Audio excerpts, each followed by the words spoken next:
I am Alexandra, Queen of the United Kingdom, and Empress of India, a title I proudly held from 1901 to 1910 during the reign of my beloved husband, King Edward VII. Born a Danish princess, my life and destiny shifted dramatically when I married Bertie, as he was fondly known, and became entwined with the British monarchy. The early days of our reign were marked by a mixture of pride and trepidation. Bertie, after years of waiting as Prince of Wales, ascended the throne following the death of his mother, Queen Victoria, in 1901.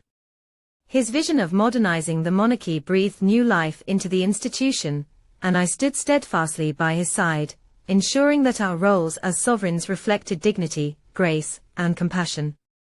As Queen, my public role was to represent the monarchy with poise and elegance.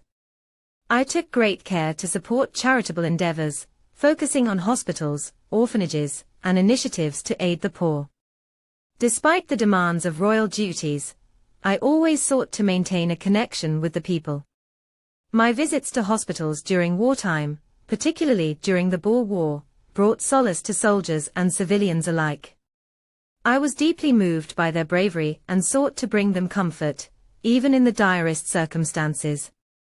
I also embraced the arts and fashion, earning a reputation for my keen sense of style.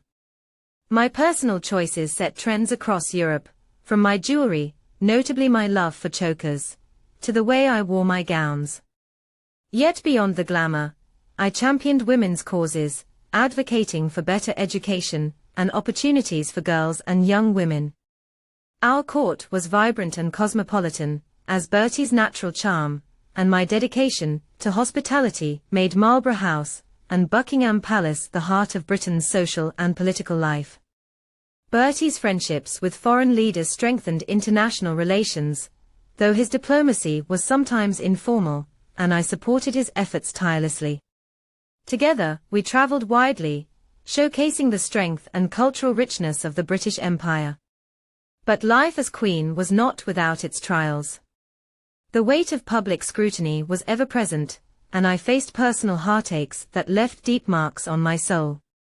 Our youngest son, Prince Alexander John, died shortly after birth, and the memory of that loss never faded. My health, too, was a challenge, as a bout of rheumatic fever in my youth left me with a slight limp. I worked hard to mask it, not out of vanity, but to maintain the image of strength expected of a queen. The Edwardian era, as it came to be known, was a time of great change.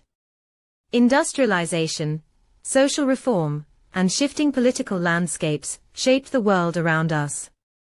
Women's suffrage movements gained momentum, and while my views were tempered by my upbringing, I admired the determination of those fighting for equality.